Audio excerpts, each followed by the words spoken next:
এই কাঁথা এবং আমি এটা ওতপ্রোতভাবে জড়িত। আমি প্রচুর মানুষের কাছ থেকে যে কাঁথাগুলো সংগ্রহ করছি সেই কাঁথাগুলো নিয়ে আমি আমার গ্রামে যাই, এই কাপড়গুলো নিয়ে গ্রামে যেয়ে আমাদের এখানকার যে ইন্টারনাল মাইগ্রেট পিপল আছে তাদের সাথে কাজ করতে যাই। এবং কাঁথা সেলাইয়ের যে বিষয়টা সেটা আমাদের উত্তরবঙ্গের নয়, বাংলাদেশের উত্তরবঙ্গের নয়, সেটা আসছে দক্ষিণবঙ্গ থেকে। শুধু মানুষ মুভ করে না, মানুষের সাথে কালচার মুভ করে, সেটারই প্রমাণ হলো এই কাঁথা। আমাদের পুরো দেশেই কাঁথার একটা জনপ্রিয়তা আছে, সেটার মূল উৎপত্তি আসলে দক্ষিণ অঞ্চল থেকে। যারা এই কাঁথাগুলো তৈরি করছে তারা বিভিন্ন মাইগ্রেটেড পিপল, প্রায় 50 জন মানুষ আমার সাথে এই কাজের সাথে ছিল। এবং প্রতিটা গল্পই, প্রতিটা বুননের সাথে কোনো না কোনো মানুষের আনন্দ দুঃখ জড়িত। আমি এভাবেই কাজ করতে চাই এবং কাজ করার মূল গল্পটা আসলে আমি খুঁজতে থাকি মানুষকে, হেভেন আসলে কোথায়, কোথায় গেলে মানুষ খুব আনন্দে থাকতে পারে। আমি অনেক সিরিয়ান ইমিগ্রেন্টদের সাথে কথা বলছি, কিংবা জার্মানির অনেক ভালো থাকে এরকম মানুষের সাথে কথা বলছি, তারা মুভ করতে চায় কানাডায়। তুমি কেন মুভ করবা? আমরা যারা তৃতীয় বিশ্বের মানুষ আমরা চেষ্টা করি তোমাদের মতো দেশে আসার, আমাদের কাছে তোমরাই স্বর্গের জায়গায় বসবাস করো, তুমি আবার স্বর্গ খুঁজো। এই স্বর্গ আসলে কোথায়? স্বর্গ আসলে কোথায় আমরা কেউ জানি না। স্বর্গ বলতে আমরা ভাবি চোখ বন্ধ করে কোনো একটা ঘরের দরজা খুলবো কিংবা জানালা খুলবো, দেখবো সামনে সমুদ্র এবং আমার চারপাশে আমি যখন যা চাই আমার কাছে চলে আসবে। এই চলে আসাটা কখনো আসলে ঘটে না, স্বপ্নেও ঘটে না আসলে, এটা আমরা ভাবতেই থাকি।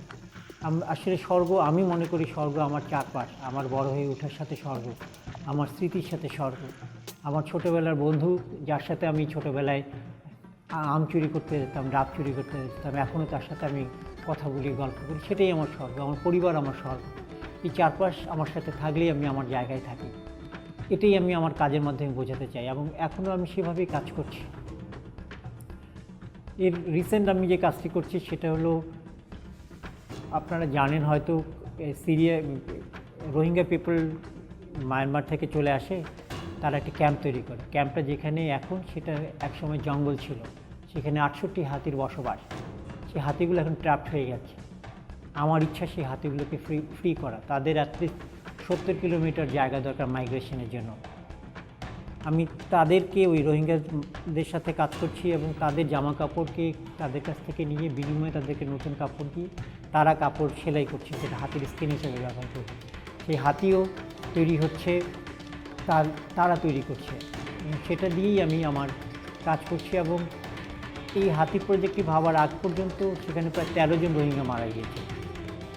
এবং আমি তাদেরকে বলার চেষ্টা করি, তোমরা হাতির সাথে যুদ্ধ করতে যেও না, হাতির সাথে কীভাবে করে তুমি মেলবন্ধন তৈরি করবে, সেটাই আমি তাদের বোঝাতে চাই। আমি প্রায় 7টি হাতি ওখানে তৈরি করে দিয়েছি। সেই হাতিগুলো নিয়ে তারা বিভিন্ন ক্যাম্পে মুভ করছে এবং কীভাবে হাতি আসলে দূর থেকে তাদের তাড়াতে হবে সেই গল্পগুলো বলছে। এবং এই কাজটি করার পর থেকে কোনো মানুষ আর সেখানে মারা যাচ্ছে না। এবং আশা করি একদিন না একদিন সেই হাতির তার সত্যিকার যে মাইগ্রেশনের জায়গা, 70 কিলোমিটার জায়গা, সেটি খুঁজে পাবে। সেটাই আমার চেষ্টা থাকবে।